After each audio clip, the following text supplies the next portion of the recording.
mine. Oh. She belongs to me. Hi, I'm Betty Hoffman. I'm on the Historic Commission.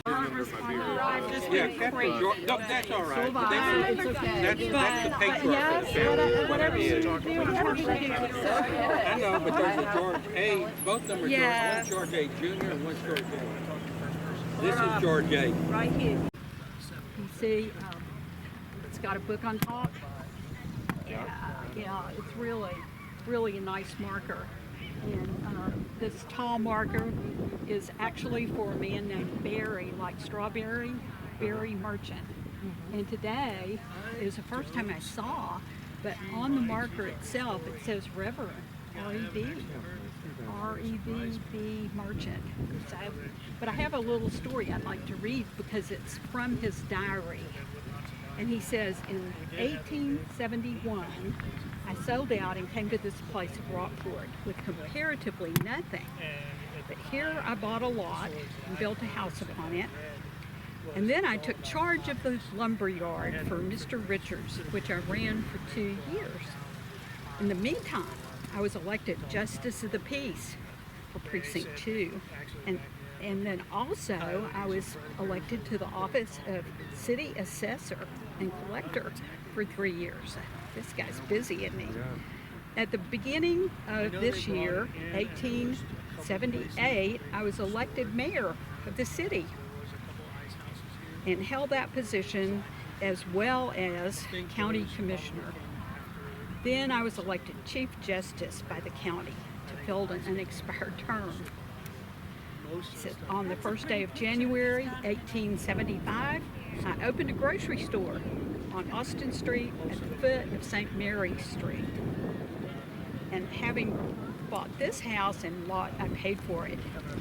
He's writing this for his diary, so he's making sure everybody knows, you know, I paid for all of this, he says. Whoops. There was a service over in the corner. I guess people are leaving that.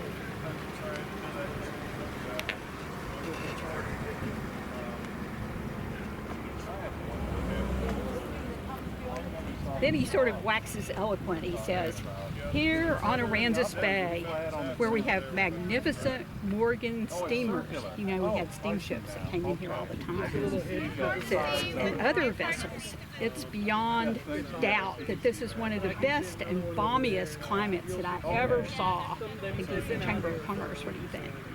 Nearly all of our timber growth is green, evergreen, and we seldom have frost. Vegetables of all kinds grow to perfection. For example, I raised a turnip in my garden this season that measured 40 inches in circumference and weighed 21 pounds, and many others nearly as large. My wife's name is Martha, and she bore me 5 children, 3 sons and 2 daughters. So this merchant's a pretty good writer, isn't he? Yeah, pretty successful. But the mystery of the reverence remains. Yeah, and we have another mystery related to him. On some of our old maps, we have a square, a whole block that says Merchant Square. And we're not sure if maybe he purchased that and it's named for him, or if it's just where vendors came. So we've got a little bit of research we've still got to do to figure out what Merchant Square was. It's where the Daily Grind is today. You probably know that location. That was called Merchant Square. Yeah. So it's all a mystery. Yeah. Well, thank you. Oh, you bet. Glad to see you come out today. Yeah. Thank you. It's not Agatha Christie, but it's fun. Yes. Yes. Yeah. Okay.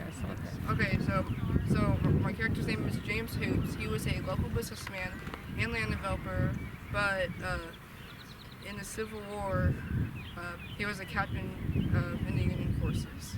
And he was born in 1830 through 1891, which is when he died. And the Hoops house is his house.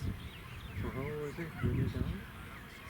I would say somewhere around like 70 or 80. Oh, okay. Right old age, huh? Great. Thank you. Thank you. Yeah? And I'm Baldwin, and I came here like during the 1900s, and I was studying law and a teacher. That's really all I know. Okay. Great. Thank you. You was probably friends with James Hoops. And this is grave right here? No, we couldn't find it. You couldn't find it? He's there. Oh, we just give him all the space there. Right? With all these Thank you. flowers. Thank you Yeah. very much. Here. I'll let them have a new audience. I've been here for like 3 sessions, so I'm gonna go away. Me too. Bye. Oh, okay. You need Alright. support? Okay, No, I'm you okay. got it.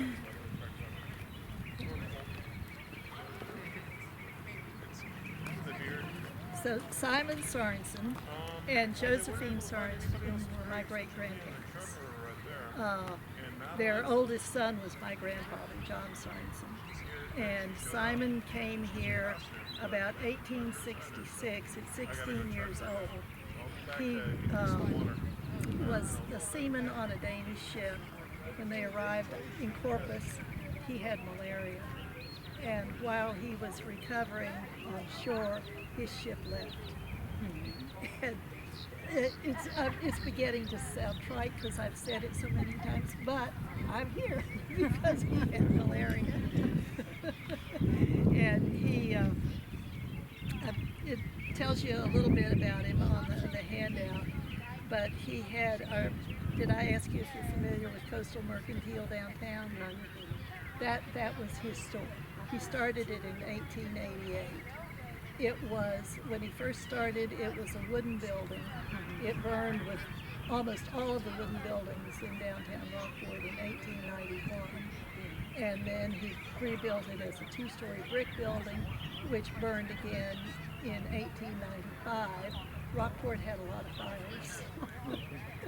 And because, you know, the old wooden buildings.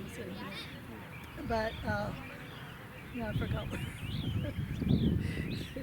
In the meantime, was your father or grandfather living on Sorensen Street? No. That was named for my first cousin once removed, who was known as Jimmy Sorensen. And his side of the family was Simon's brother. His name was Andrew Sorensen. He came about 16 years or so after Simon did, and he is known as the person who started the Fort Bay Hunting Club. Andrew is. And he was also a game warden, famous for that. Was his home here in Rockport, or was it over in Baytown? No, he was here. He was here. Is this grave? I'm sorry? Is this grave here? Yes, it is. It's down there. I should have found a marker to put there, but I never knew him. My mother talked about Uncle Andrew all the time. I can't pronounce it the way she did. But I knew Jimmy Sorensen pretty well.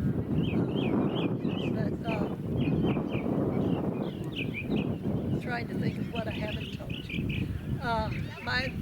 My grandparents and my mother are all across the street. There's a whole another group over there.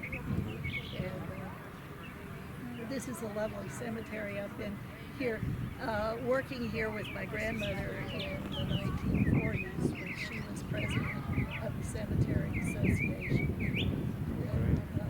So I'm very familiar with the cemetery. Can't remember all the graves. Somebody asked me about one a while ago, and I drew a blank. Do you know by chance something about the 2 graves over there? Yes, those are really interesting, the Chokes. They are, yes. Yeah. And they were killed in a feud. I can't tell you that story as well as about this, but it is a very interesting story. And their graves were moved here. The feud was not here. The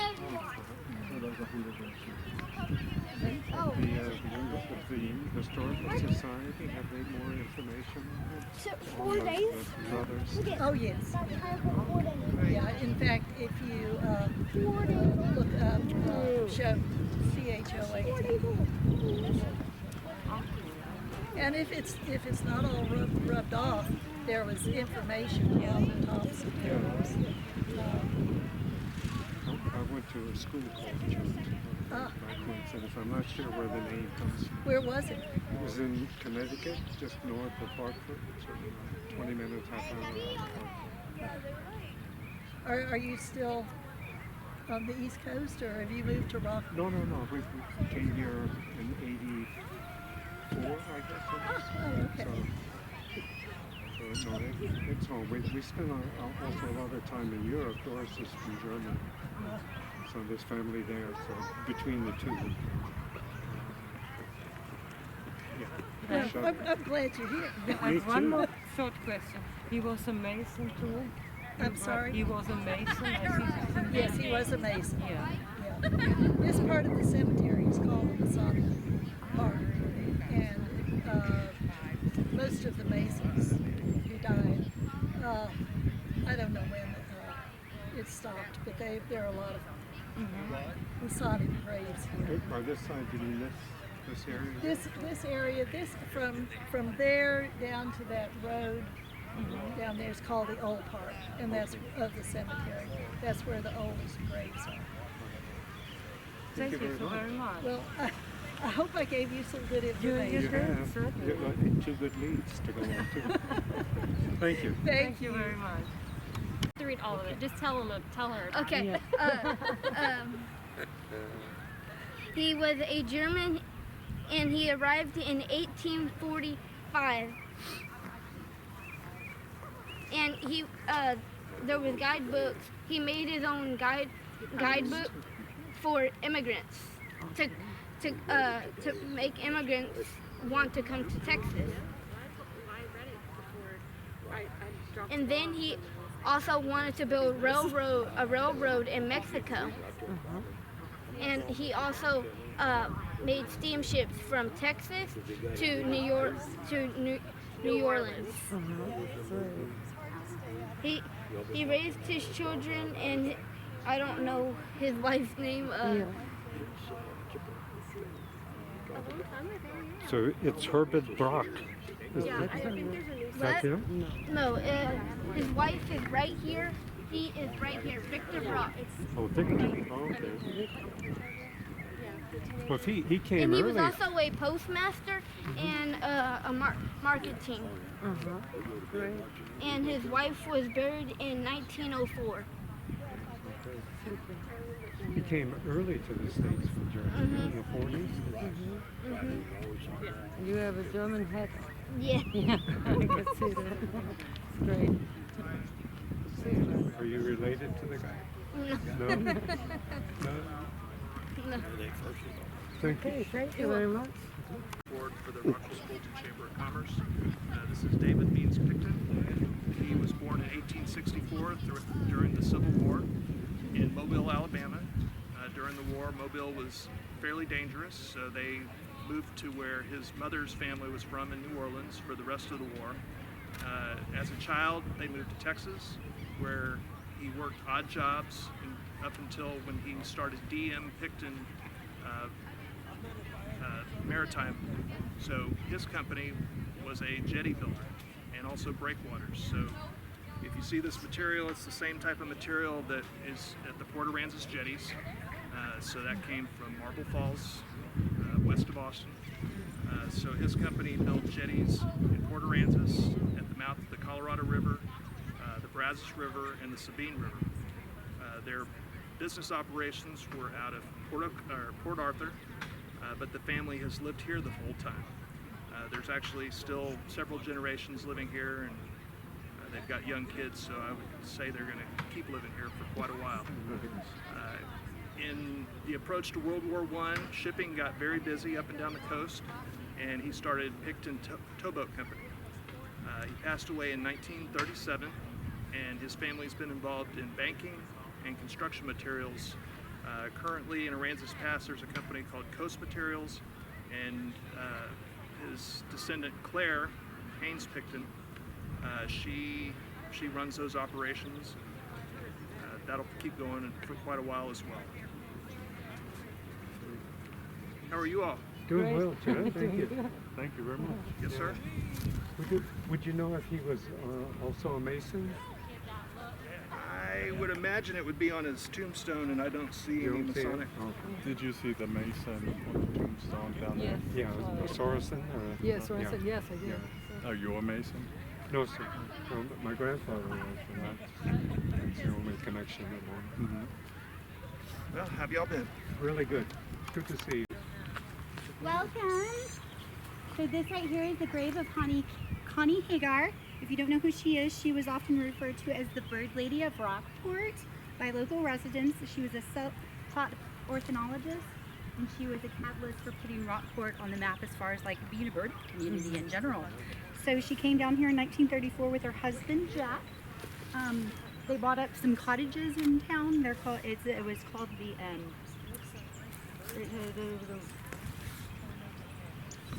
the historical Rockport cottages, and y'all can take a look at this if you want to. Sure, very good. But what they did is she was, bird watching was the focus of Connie's life on the coast. Word spread of the tiny Texas lady who noted the migratory patterns and the diversity of birds previously unheard of in the Rockport area. Hagar's observation attracted many suspecting ornithologists. However, upon arrival and discussing her observations, the experts soon realized Hagar's sightings were in fact true. To all who met the smallest mark of a woman, she inspired awe. Her dedication to bird watching led to the addition of over 20 species on the Texas Avifauna list of things that she had helped put on the map. That's Super. really it. All right. Thank you. You getting tired Any of questions? it? You getting tired of reading it? Well, I'm not getting tired of reading it. I just wasn't really prepared for Very Meeting. much. Really You're good to welcome. meet you. Thank And you all thank of you y'all. for all you've done. I mean, I live in my house very, great. You very guys- Yeah. comfortably because of you surveyed it. Okay, well, Oh, did good. you really? Appreciate it, yeah. Okay, Thank you. this is actually the grave of Fred and Frank Percival and Emma and Violet Percival. This is brother and sister and mother and father. And thank you for visiting with us today. And when I say us, I'm talking about the Percivals and myself. My name is Fred Percival, and I was born on a ship in the middle of the Atlantic Ocean, August the 7th, 1869. I grew up in England and was educated at Dulwich College. I came to America with my parents, Frank and Emma Percival, in 1889. At the age of 20, we landed in Boston and then traveled to Texas. In 1890, my father, Frank Percival, became county surveyor of Aransas County. For me, that began my career as a land surveyor that lasted for 60 years. Upon my father's death in 1914, I succeeded him as county surveyor and continued in that position until the early 1950s. I never married and lived with my sister Violet on North Allen Street in the old Smith & Wood, and lived to the ripe old age of 88. I always attributed my long life to being outdoors as I surveyed all over the county. At the time of my death in 1958, a young boy by the name of Jerry Brundrett moved across the street from me and later became county surveyor to continue the work I had started. I can't help but feel my love for surveying just took up residence in a new soul. You all have a safe journey, and remember, we are all just passing through this life. Try to leave things better than what you found them when you arrived. Come back and see me when you can. Super. Got it? That's really great. Anyway, and Hello, my name is George Fulton. I was born in Philadelphia in 1810, but moved here to Texas in the year 1837 and left my mark here on the Texas coast. You see, back in those days, Mexico and Texas were at war with each other, and here our brothers in arms here in what would be one day be the Lone Star State needed help. So I gathered volunteers from the town of Vincennes, Indiana, and came down by flatboat down the Mississippi River. Unfortunately, by the time I got here, the fighting was already over, and I ended up in the streets of Houston with only the land script I received from my service to keep me fed. I went to the General Land Office where I met my mentor and future father-in-law, Henry Smith. Started working for him as a land surveyor and as a teacher for his children as well. I scouted out most, surveyed land all up and down in between Houston and San Antonio. But we had our eye on this Live Oak Peninsula, this beautiful piece of earth that we call here, that Henry described as the Fields of Elysium. Beautiful place, and I could picture building a home here. I married Henry's daughter, Harriet, who is buried right next to me over here. And we had several children here. Our sons George, we had our sons George, Annie, Hattie, and James and Henry were born here. Then afterwards, we ended up moving back east for a while. I worked as a railroad superintendent and inventor before eventually moving back down here to the coast after the year because a opportunity came up. Harriet had just inherited a lot of land with longhorn cows on it, and there was a cattle boom happening here in Texas. We came back, saw the potential here, and moved back into our house and founded the town of Fulton, Texas, named after yours truly. Years later, we formed the Colton Mathis Fulton Pasture Company and helped organize Aransas County. And this was right around the time we had a meat packing plant here in Texas, here in Fulton, as well as a large wharf operating in Rockport. The times were wild, but the market was unpredictable. There was a stock market crash, hurricanes, freezes, and droughts, but using innovation and hard work, we managed to make a profit off of our company. So much so that I built a dream home for my wife Harriet, right here, that's still standing today. It's called Oakhurst, or I'm told it's called today, the Fulton Mansion. Shortly after, I helped bring the railroad down, connecting us from the San Antonio Aransas Pass Railroad in 1888, connecting us here to Rockport and setting up tourism today. In 1890, I had my 50th wedding anniversary. Harriet and I enjoyed our time together with a large 3-day party. Friends coming in by railway from Corpus Christi and San Antonio to raise a glass to the old man of the Texas coast. Sadly, 3 years later, I passed away in my home and was buried right here in the Rockport Cemetery. In 1910, my wife Harriet was laid to rest right beside me. And we have stood watch and watched. We've laid here and rested and stood here and watched this community develop beyond our wildest dreams. There aren't even 1,000 people living here in Aransas County when we were here. And it's simply incredible what this community has grown into. Like my home, Rockport was built to last. Different areas that have already been trampled. actually Rocky's gonna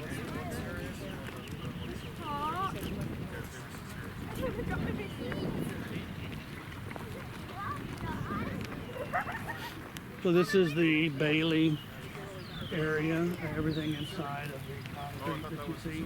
Yeah. And Mr. Charles Bailey was one of the founders here in Rockport. I wonder if you can give them the dates of Mr. and Miss Bailey. Sure. Mr. Bailey was born in 1834 and passed away in 1898. His wife Frances was born in 1842 and passed away in 1900. They were married when she was only 15 years old. They went on to have 10 children, 5 boys, 5 girls. Several of the boys went on to be very integral parts of the beginnings of Rockport. I guess Aransas County clerk and on. And then one of them you'll see in the back, whenever you see those crosses, it was a child that died young. But I can give you the date on that, and I'll tell you a little bit about it. This was Clark Frederick. He was born in 1874 and passed away in 1877. He was only 3 years old. Which was common back then. That's one reason you had a lot of children. Is that a pooch on top of the... It's a cross. It's a lamb. And a lamb on top It's of a the lamb. cross. Okay. So Mr. Bailey was known for quite a few things. 3 that really stand out. One is he started out in Bayside with a newspaper called the Vaquero. Bayside did not do what everybody thought it was going to do over there. So he brought it and moved it here, bought his partner out, and it had evolved into what we know today as the Rockport Pilot. If I'm correct, I believe the Rockport Pilot is the oldest continuous business in Rockport. The other thing he was known for was his civic leadership. He was part of a group that petitioned to become Aransas County. This was always part of Refugio County, and they were successful, and that's how this became Aransas County. What he was probably most known for was the Bailey Pavilion. That was kind of party central in Rockport. It was a big pavilion that went out on the edge of a pier, and they would have, in the evenings, they would do a lot of dances and have bands and they'd do plays, things like that. And then during the day, everybody would come out to the swim. It was one of the few places that had ice, so you could get a cold drink. And they had changing pavilions set up. People would come in from out of town and change. And the pavilion was big enough on a really hot day. Everybody liked to hang out under it, you know, for the shade. So it was really known for that. There's a lot of letters about the pavilion before it was destroyed. The high school had a couple dances there, graduations there. So it was kind of like what we use, Paws and Paws, or you know, those four. It was had a lot of events there. Really well known for it. And then it was destroyed in the 1919. 1919, the hurricane. 1919 hurricane got washed ashore. And then, as Melinda was saying, several of his kids stayed in the community. One became a county clerk. I believe another one, the tax assessor. And then she stayed here. The house that she died in, their last house, is still standing. It's on 717 Church Street. So if anybody wants to drive by and look at it, eventually it's going to get restored. That's a nice story. Yeah. Thank you. No, thank you. Thank you for coming. Yep.